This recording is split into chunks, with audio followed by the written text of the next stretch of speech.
In this video, we're going to talk about remembering your inner child. For so long, I thought that something was fundamentally wrong with me because I felt all the emptiness, no matter how much achievements or checking the goals and checking all the boxes and having all the money and traveling and all these material, personal, relational things outside of me.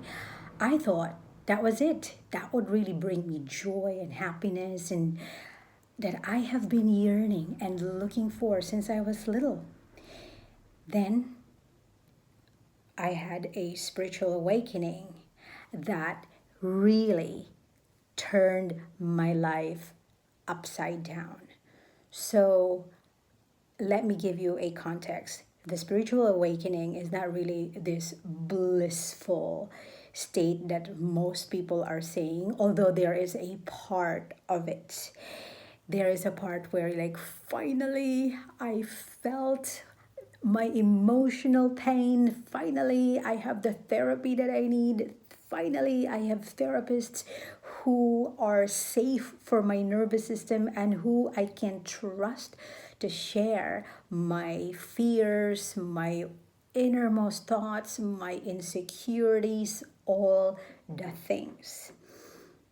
Up until there was a time where I spoke to my therapist, and it was just a matter of fact kind of talking. And she gave me the feedback right after.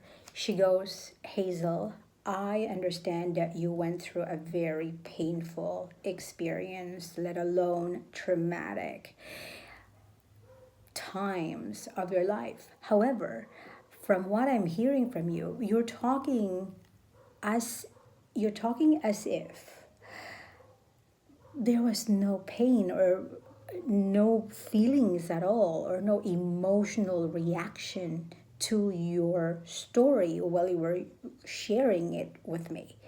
And I was stunned. Well, hello. I didn't even know what she was talking about up until she really explained to me that I believe I was numb. I didn't know how to feel my pain because I numbed and I closed my heart for many, many years because I was hurt. So that is it. When you were hurt from year to year, from whenever this pain started and there was betrayal and abandonment and all that things, you also start to abandon yourself. And that's exactly what happened to me. So she gave me an assignment that I have to go home and write a letter to my inner child. And I was like, what the actual fork is this? I have never thought that I still have an inner child. I am an adult now. What are we talking about? I'm in my late 30s, right? I was completely wrong. So remember the first part where I said, I was buying all the things. I was going places. I was trying to get one goal after the other and thought, this is it. No matter how much I tried, I still felt that emptiness, that longing, that yearning of love, that I am the only one to give it to my inner child. So I did the thing. I wrote my young self a letter, and it was fascinating and painful. It was hard because my inner child did not right away share her feelings or thoughts because it's true. When you're dealing with a traumatized person or let alone a child, the child is going to be defensive. It's not going to trust you because you are the one who first abandoned that child within you. I don't care how old you are. So it was really difficult. It took me days. I tried. and it has to be, I have to be really, really patient about this whole experience. So what I'm talking about is this. I'm going to share with you how I, this is just one of my many, many journals that I have to share. So in this thing, remember, this is so fascinating. Look at that. So what was your first memory when we're talking about 0 to 7 years old? I mean, obviously, 0, you're still young, right? But there are memories lodged in our body, lodged in our bodies. So there is also another book that I am using to guide my students and my clients in the future, that this is it, the recovery of your inner child, the highly acclaimed method for liberating your inner self, by Lucia Capaccioni. God bless her soul for doing this.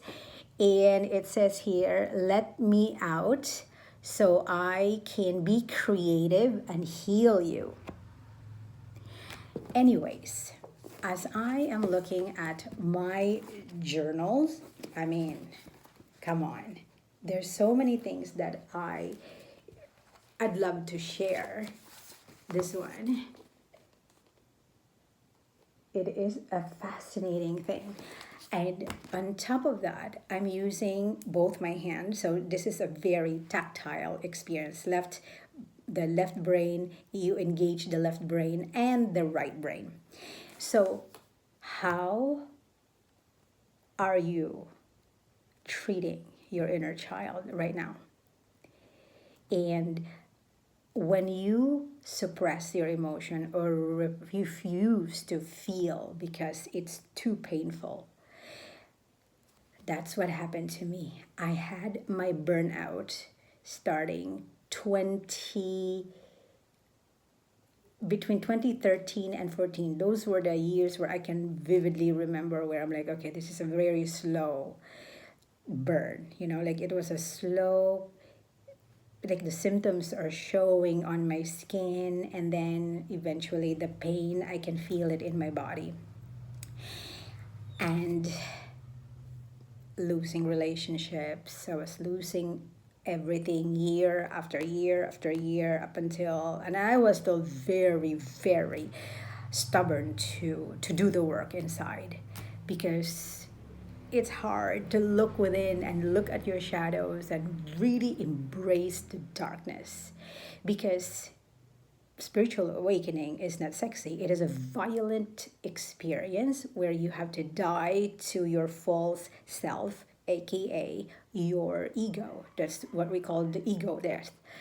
So anyways, I didn't know that I will be talking to you about this, because these are very vulnerable personal parts of the self-discovery that I now know, because I have done my work. And I am not saying that I am already perfect in this. I am doing this like every one of you who are also doing life with my tools now. My toolbox is completely full of hacks, whatever.